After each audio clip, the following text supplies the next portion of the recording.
Hi, and welcome to another episode of Ask on CYC. So today's topic is about engagement, or the period before the marriage. So a lot of people get involved in the hype of being in love and get excited at the fact that they can take a +1 when they get invited to weddings, that they forget the true picture of what the engagement period is really about. So today's guest, we have with us Megan Morris, who will be talking to us about what the engagement period is really about and give us his insight as he give us some couples counselling on this topic. So welcome, I'm Megan Morris. Thank you. It's a pleasure having you on the show. It's my pleasure also. So what do you do for work? I'm a marriage counselor. Actually, I saw a lot of couples and also individuals and depression, personality disorders, all this stuff. I'm working in this my area. Sure. So you have a lot of experience with engaged couples? Yeah, as much as I can, I will help you. Yeah, that's good. Okay, so let's kick off the show. So what qualities should a person look for before they enter into a relationship? I'm talking as Coptic. Yes. Or just in general? We're looking at it from the Coptic Church's perspective, yeah. Okay. I think it's very important to know what's your aim, what's your goal, why you want to get married, what's the reason. A lot of different ideas in the world. Get married to have companionship. I need someone to help me, some financial help, or I think this is completely wrong. As a Christian, we live for Christ, to be in the church, to be the body of Christ. So I want to get married for Christ, with Christ, to Christ. So, and I want to marry another one, husband or wife, with the same goal. If we focus our goal to Christ, I think it's very important, because there is different aims sometimes, and at the end, couple of years later on the track, you find yourself fighting and not happy because the goal is completely different, not for Christ, for whatever. Okay, so the engagement period, or some would call it, the pre-engagement period, or some would call it the dating period. Yeah. How long should one, or when would someone know that they're ready to be engaged? To be engaged yeah. Before the wedding, or before the marriage. Yeah. Okay, I think when I be psychologically stable a little bit, not still in the teen, 15, 16, still not psychologically stable. I think number 2 is very important for the man to be financially can afford to go through the marriage and open a new house. With financial is very important. So if this is okay with you, I think you can start it. You can start dating or start to see. Yeah, but how long should someone get to know someone before they propose and become engaged? What's a ballpark figure? What are we looking at? I just from my own experience, but not take it exactly from me. Yeah, sure. Give me 6 months just to be in a group, to talk together. You feel that I have some feeling toward this boy or toward this girl, and for 6 months and pray and ask God and move forward, move gradually. Don't jump. Take it easy. Move gradually. And if from God, it will continue. If not God, it will stop, it break up sometime. But give yourself at least 6 months before you start to talk officially to the girl or to the boy or whatever. Okay. I think so. But depend on the different cases, different. So a person would know. when Yeah, it's we know right. I'm ready. But don't rush. The idea is don't rush. Mm. This is the key. Don't rush. Yeah. Is it important to seek guidance from a spiritual father when it comes to this period of time, or not yet? Good question. Okay.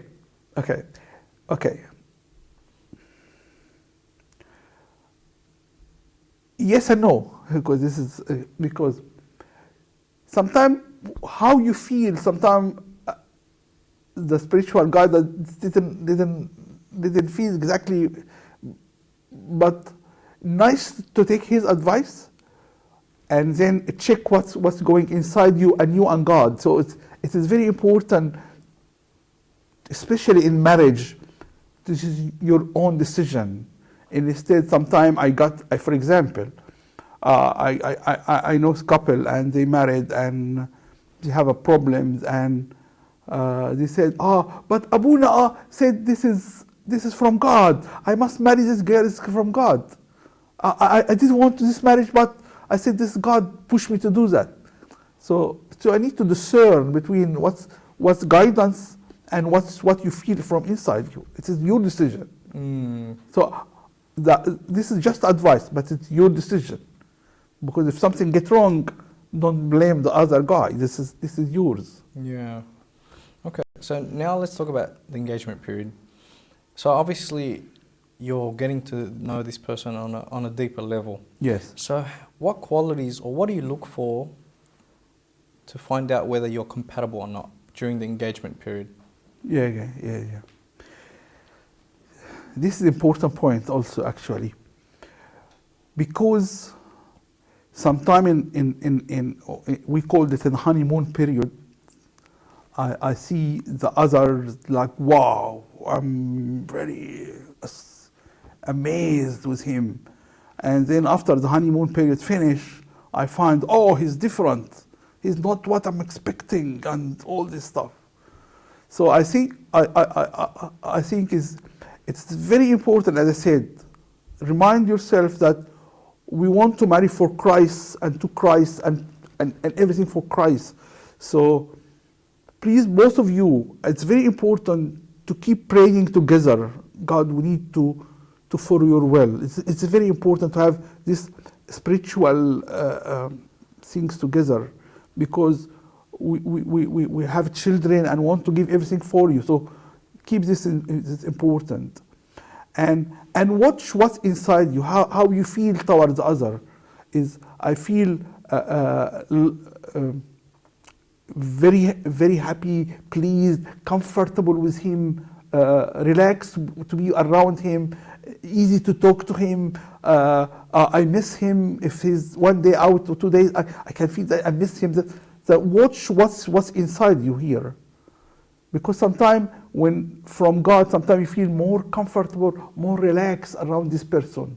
And secure, as this is the word. I feel secure with him or with her. This is important. Yeah. So watch that, and with a prayer. So together. Yeah. So the engagement period, is there a recommended period that the church offers, or? No, not the church, but Because I hear that the priests of the church say you have to be engaged for a minimum of 6 months. I don't know whether it's true, but this is what I've heard. But you tell me what's actually not, because some people in some cases they engage for a couple of weeks and get married because he wants to travel, he wants to do whatever. Wow. There's some cases, Yeah. but for me there is old tradition Egyptian saying, like grandma or something, says that when the engagement is too long, it will break up at the end. So try to make it shorter. Try marry. Go ahead. I think this is too scary now. So at least give yourself at least 1 year, 1.5 years, at least, because I want this honeymoon period finish and you see the other person as much as you can, while he's angry, while he's happy, while he's eating, while he's laughing. You want to see more about him, that you can go through So give yourself time. Don't rush. Don't rush. But no one is perfect. So the longer you leave it, the more you see the imperfections of the Yeah. other person. Yeah, that's right. And this is important because and I can accept you as you are because after 2 years of marriage, the difference will appear up. If I know who you are, so I will go. I accept you as you are. And no one perfect, but I still love you. And when I love you, I can accept that. Or let us work together to overcome your weakness and my weakness, like as a couple. Because everyone not perfect. Yeah, that's right. But the problem is, okay, you get quickly and get married, and later on you discover the different. Here is a problem. Okay. So what does the church offer engaged couples? What service does the church offer them? I think I'm trying to talk to Amber Daniel, and in some in Egypt, they put the pre-marriage counseling is compulsory, must. To get married in the Coptic church, you must attend the pre-marriage counseling. We don't have it in Sydney here. So I'm trying hard to put it as a condition from the church. Because we have a lot of counselors can do that. And we can do it. So, it helps if the church, for myself, I'm doing for anyone want to do a pre-marriage counseling, it is, I do it for free, so it's cost you nothing, just come, the church offered you through counselors and something that I think is important. We just got a question that just come in from an audience member. They're talking about what you're talking about now. They're asking, what are the benefits of couples undergoing the pre-marriage counselling and how can they go about it? Good. It is very, very important. Not because I'm doing this. This is why the Catholic Church, for example, to attend the pre-marriage counseling compulsory. Have a program called Focus. This Catholic Church. Okay. In Egypt nowadays, in all around Egypt, the marriage counseling is. So the people see this as very important. If you want to work as, for example, as you know that the people who carrying the lollipop in the street, stop, go, they take a course, 5 days course, just to hold the lollipop. You go to marriage, and you have children, and have these big responsibilities, and you don't have any preparation for that. At least, this is the importance of the pre-marriage. Yeah. The pre-marriage counseling is, you are completely different. You are coming from a family, and she's coming from a different family. There is, in every family, there is something called unspoken rules. There is rules in this family, and this rules in this family, not spoken. But when you come together, you can crash. For example, and this happened with me. A lady, young girl, coming from a family that her father, when her mother have a birth, he repaints the house. She go to the hospital and she come back, find the whole house is clean and these unspoken rules in her family. And the man, he didn't understand that. And she got pregnant and she went to the hospital and she got the baby and she came back, didn't find no painting. Where is the paint? Who told me? I don't know that's a painting. You must do. No one told me. So in the pre-marriage counseling, we try to open the unspoken rules here and unspoken rules here and make it what's your expectation. So it will help. And also in the pre-marriage counseling, we give you technique, communication, how to communicate, conflict resolution, when conflict, what to do. So it is. I think it's very important. Yeah. Okay. We got another question from an audience member. They're asking, what happens if the guy and a girl have different spiritual guides? Yeah. Who should guide the couple spiritually? What if the two spiritual guides have conflicting advice or opinions? Wow. Wow. Yeah.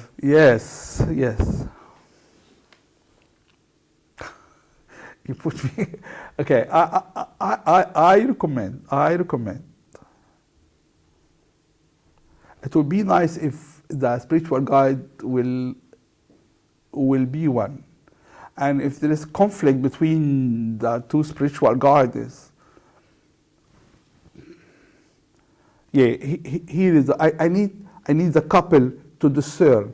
Please take the spiritual guides. Sometimes maybe give you some advice, but please discern, because I didn't want to fight with your husband, or because my spiritual guide told me that no sex or whatever. So please be discern, or try to talk to your spiritual guide and say, look, my husband is not happy with that happen, or try to solve this conflict, because it can be a problem. This can be a problem. So you reckon during maybe just that sacrifice during the engagement period is to have that one confession father? Confession father is different than the spiritual advice. Confession father, I can go and confess, but when you give me advice, don't talk to your or do that. This is I need someone to be. Or if just confession father, I can talk to Abuna. Abuna, by the way, my husband, when you told me that, is not happy with that. So negotiate. Maybe Abuna, when he understands that the husband is not happy, maybe he can give more different guidance or something like that. Okay, we've got another question that came from an audience member. They're asking, what important topics should engaged couples discuss? Should these be discussed before engagement or during engagement? What topics discuss? Should they discuss? Good question. Good question. Okay, listen to me. This is important. As I said, because you coming from different families, different unspoken rules, different. Okay, and your expectation as a man to the wife will be like your mother, and your expectation as a wife, the husband will be like your father, because you grow up with a father, so you're expecting your husband will act like your father, and you grow with a mother and expect your wife will be like your mother. Okay, so it's very important to sit together and analyze your parents. I like my dad when he do this.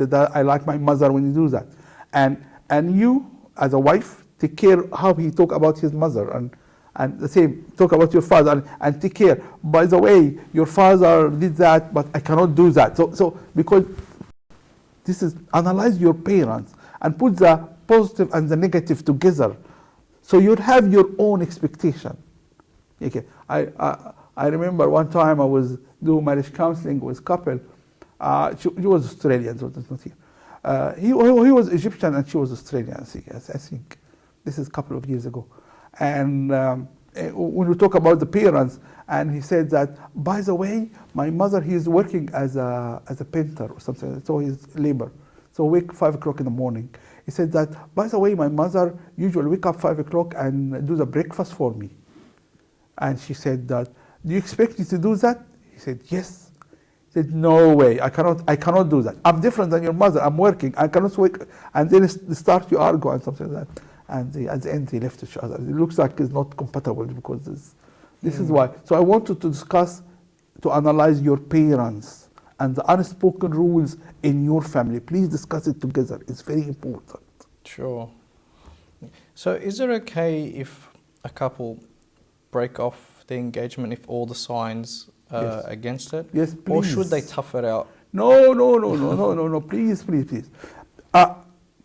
I recommend if before you break up, go to the counselor and ask the professional. Sometimes the professional can help you. Sometimes something simple, I can fix it. Sometimes it's no, because the professional will give you the professional advice. No, you are not compatible. Or sometimes, no, if you change a little bit the way of your communication, if you change, we can work together. So I think before you do this, check with some professionals' advice. Okay. We're going to go for a quick break, and when we come back, we'll continue our discussion. Okay, Thank you. you. So just a reminder to the audience, the phone number is 0416 551 292. Please send us a text with your questions, or if you're courageous enough, give us a call. And remember, you will remain anonymous. So when we come back, we'll continue our discussion on the engagement period. Thank you. CYC, Christian Youth Channel. Hi, and welcome back to the Ask on the episode of the engagement period. Just a warning to our viewers, if you are parents out there and you have children watching, please refrain them from watching this segment as the questions are going to become very sensitive. So welcome back, Megid. Thank you. So we've got a question that came in from an audience member during the break. They're asking, what is a healthy level of interaction between the engaged couple's families during the engagement period? Okay, this is in-laws sometimes cause a problem in the marriage. So it is very important to put some rules now to save the marriage later on. Okay. Number one in the rules that the man must leave his family to cling to his wife. Okay, so I'm going out from my family. I'll be with you one, and we will be one, and the other family will be separate from us. So better to deal with the both families as one team. We are one team, and your family is other team, and your family is other team. It is very important, and very important to put the boundaries right in the beginning. Put the boundaries right. What's happened between us, I will never complain. Put it as a rule. Did not complain about you to my family, and always put something good about you. I keep it like that after marriage also. After marriage, I will never go to my mom and complain about you, and go to my father complain about you, because this makes a friction. So better to put the boundaries, like me and you one, and your family is another. And if something happened from your father, you deal with your family, and I deal with my family. I'm not jumping and complain here or complain there. So working as a team, put the boundaries right, and respect, keep the respect, and build the privacy between you, both of you, away from your family. Start to build it up, till after the wedding, and will be completely, you are separate identity than the two families. I hope I can answer this question. I hope, because so they were asking about the balance, about the two families. The two families. Try to be fair. If you visit this, visit that. If you try to be fair, because still in the engagement period, you still try to avoid the conflict. Is not acceptable now. Is not really. If any conflict from the other family, let everyone deal with his family, and talk together, and everyone deal with his family. Don't jump and argue with your father-in-law, or don't jump and talk to your mother-in-law. Try to keep your wife dealing with her family and you dealing with them. Try to protect the other from your family. I'm clear, or I'm not? Yes. Clear. I know it's a very delicate topic, Yeah. but we can do it. Sure. If there is love, we can do it. We can do it very easy. Of course. Okay. So let's talk about sex and intimacy. In your opinion, as a couples counselor, does the issue of sexual intimacy arise during engaged couples? Yes. It is scary. It's scary. Because just today, I came up from a session. A girl was engaged with another guy, and they do sexual activities together, And later on, year and a half in a track, and he left her. And now she engaged to another guy, but she's carrying the scar that I'm not honest enough to keep myself virgin. I lost my virginity, and I'm not supposed to do that. And all the guilt going her, and she didn't have the courage to tell the new guy about that. And she's in dilemma between I'm right, I'm wrong, I'm a bad girl, I'm a good girl, because of she allowed herself to go in deep intimacy with the other guy, and he's not sure, didn't continue with her. So be careful in this time of any sexual activities. Be very, very careful, because sometimes it destroy your mind from the real goal to be in Christ and for Christ. It will distract you. You would follow your desire and lust, and you're not judging right. It is so. I recommend be careful during this period. So what leads to this? Is it the fact that they think they're almost married, which gives them the okay to sleep with each other? Yeah, sometimes they feel like the world around us, Australian boys and girls, we can live together and marriage later on, have children, and sometimes and also sometimes some people give advice. Let us try before we buy. Let us see if we are compatible sexually before we started, and put all this idea. And you find myself I'm dragging to a deep problem, and I cannot get out, and all this stuff. So I think be careful, and this is the spiritual guidance will help in this area. So you need to go and confess, and let Abuna be involved, especially in this area. Maybe it can help you, can guide you to be on the right track together. From what I've heard from priests in our community, that there are engaged couples that are involving in sexual intimacy with each other, which leading to unprotected sex, therefore, resulting to unplanned pregnancies, and being pregnant and not married in our community is shameful, and it's a sin. What are your thoughts on that? Yes, and yes, yeah. The problem is, if and possible, if the marriage didn't continue, if we broke up, if you broke up, you will leave a scar for life, especially with a girl, for life, because you allow yourself to be in a relationship, and against the Bible. If we live for Christ, and for Christ is not for our lust, for our desire, we're living for Christ, and the marriage will be to Christ. So Christ allow us after the marriage, or we can do sex, but sex before that, trust me, is too dangerous for your psychological, for your spiritual life, for everything. So try to keep yourself pure during this period, and keep it after the wedding day. It will be more better psychologically and spiritual, and safer for you.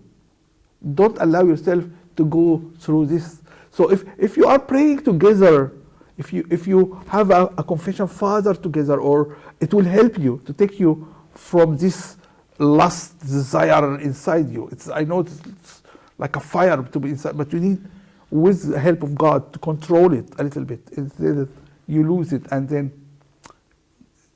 consequences is really harsh. Really harsh. Well, okay, put sexual intercourse aside. A lot of couples perform sexual favors for each other while maintaining their virginity. But like you said earlier, what guarantee do they have of staying with each other, The problem, the girl I was talking about in the beginning, she said that I'm not planning to have sex with him. I just was He asked me to go to his home and was empty, and just we start kissing, just kissing. And I find myself completely, I lost my virginity, I lost everything. And this is why she feels guilty. So if you allow yourself to start gradually, you cannot, sometimes when you go down the hill, you cannot control it. It will go down. So it's no guarantee to control your desire and your lust when you start these activities. So I think for this is more scary. So I need some guidance, some prayer, and then you can go and you'll enjoy it after wedding. You'll enjoy it much better if you start early. Do some couples who are involved sexually, does this become an addiction for them? Yes, exactly. Sexual can easily be sexual addiction. So even if they want to stop, they can't. I cannot. This is the problem of, as you said, exactly right. You're exactly right. Sometimes if I get used to do all these activities, sexual activity, I cannot stop it. When we said, no, we're not allowed, we need to pray, but you allow me before to do that and do that, and I feel bad, and sometimes I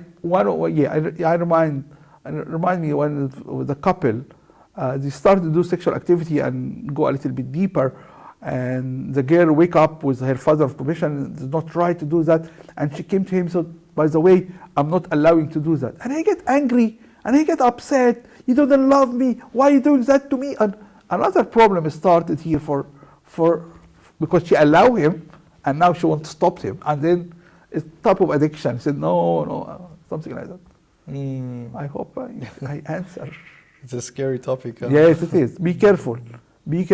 Here, I told you need some spiritual advice. Please, they need some in this area. And open to Abuna. Don't be shy. Open. Talk to him. Abuna, this is what happened in the confession. Maybe this will help you, both of you. So how can an engaged couple, keep Christ in between them and keep that purity, or whether they've lost their virginity or not, or how can they bring back Christ and that purity back into their relationship? Yes, this is I insist. Please know your goals. Why you want to get married? I want to get married. Trust me, for Christ. To make a small church. I want to be a holy family. We gather together as a body of Christ, and we'll have children for Christ, not for my own pleasure or for my no.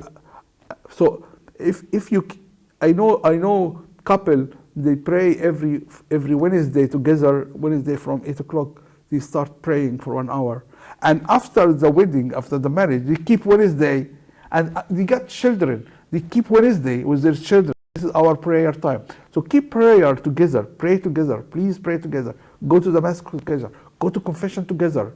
Do everything together spiritually, because you are for Christ and to Christ. Okay. We've got a question that came in from an audience member. They're asking, what are the questions to consider when a youth has kept their virginity before marriage, but becomes interested in someone who has not done so? So to rephrase it? Yeah, please. So I think the person is asking, so what does one do or consider if they've kept their virginity? Yes. And fell in love or got engaged to someone Yes. who has not, and finds out?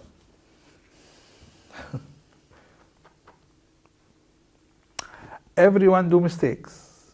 Everyone do mistakes. And if you consider it a mistake, and I love you, and I'm very happy with you, I'm very secure around you, I'm very relaxed with you, please move on. Don't make it a big obstacle. It's not.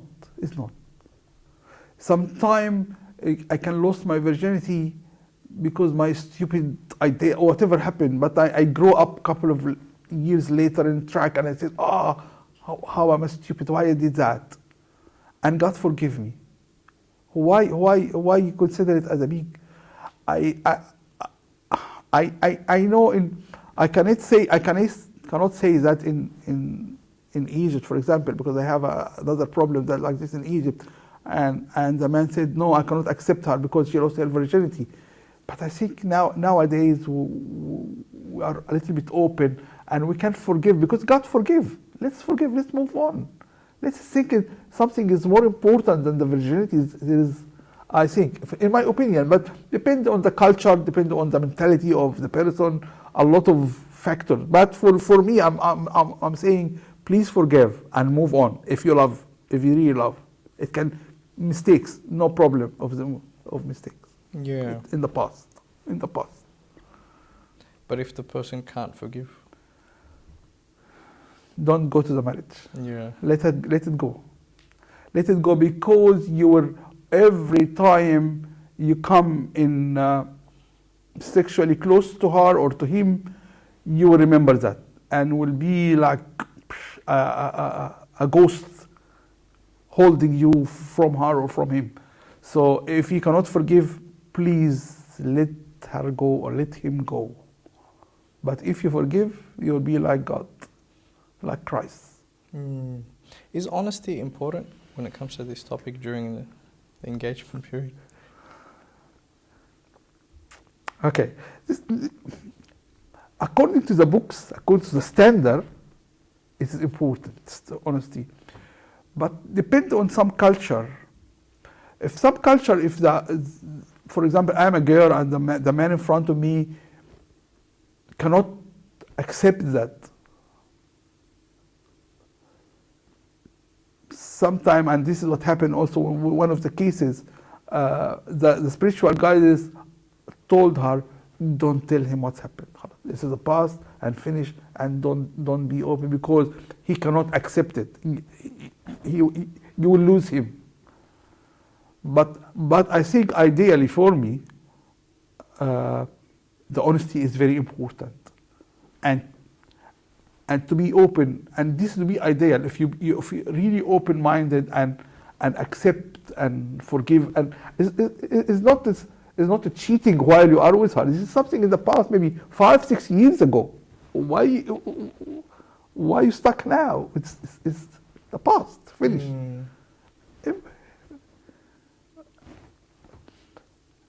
But going into a marriage with deception, isn't that against what the church teaches us? This is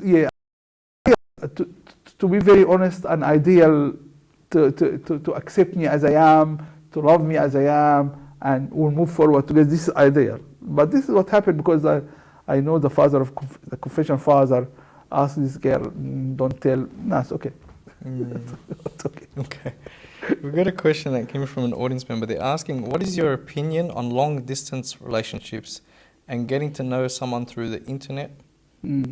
How can you deal with and what you should do? Please be careful. Please be careful through the internet. Please be careful. Because it's still on the phone or on Skype or whatever. I didn't know the person. The person is not real in front of me because I want to see him. For example, I got this problem. Skype and all this stuff, and all of a sudden he came here and they start eating together, and he got some habit while he's eating, like and she gets very disgusted. She didn't know that through Skype. She said, I've years in the Skype because you need to have a real life. I see why he's eating, why he's laughing, why he's sorry to say, how he smells, for example. You don't know it's Skype. These are small things, but if you started through Skype or something, ask him to come or you go and stay together for a couple of months and try to do this physical touch together, because sometimes give you different idea about the person instead of just to see him in Skype or just on the phone. I think be careful, please be careful. Look, I have a question that's been on my mind for a long time. Go ahead. So our parents known each other for and they got married. Yes. But their marriage lasted Many years. Many years. But then in the Western society, couples who known each other for years and get married, and still the divorce rate is higher now. Yes, yes, true. I was thinking on this before. My analysis is the society is different. The society now is moving very quickly. The internet, the electronics, all this. The woman is working now. The woman take a big position. In my time, my parents' time, was there is not a lot of electronics. Society is different. I'm a mother with she's accepting everything, and we brought up in the culture of the family that this is my husband. If he's angry, is okay. I can let it go. But nowadays, if he told me something and get angry with me, this is emotional abuse. I call the police. Oh, come on, there is no police. Yeah. And so life was much easier. Now with the technology and with the rules, with the police and all this makes the. So you reckon people are becoming less tolerant now? Yes, exactly right. Exactly, with this quick society moving quickly, no, I cannot accept you like that. You cannot say to me anything. I'm not accepting that. Yeah. And I get very frustrated, and I can leave home and go. Okay. I think so. Yeah. So society is the reason. Okay. So that's all we have for today's show. But can you give some tips or advice to people who are dating or about to enter an engagement? It is very important to understand each other. Understanding is crucial. It's very important. Do your best to understand. How can I understand? Talk, and the other one listen. Talk about yourself. Analyze your parents. What's your expectation from the marriage? And talk, and you listen. And also, you talk and you listen. Talking and listening, be open together to understand each other. Make the marriage much easier, instead of to go to the marriage and you discover, I didn't understand him. He's different. He's not different. He's the same man. But you didn't understand. You didn't do your homework. You was too busy with the wedding, with the preparation, with the dress. You're not going deep to understand him. So try to understand each other more in a deep level. This is my advice. Okay. Thank you very much. My pleasure. It was a pleasure having you on the show. And I hope the youth out there were enlightened from what you had to say. I hope so. Thank you. Thank you to the audience who tuned into today, and I hope you enjoyed today's show. Please stay tuned for next week's episode. So the phone number is 0416 551 292. Please, this show won't be success without you tuning in and without you asking questions. Thank you. I'm Mina Ibrahim from your CYC studios in Sydney. Good night and God bless.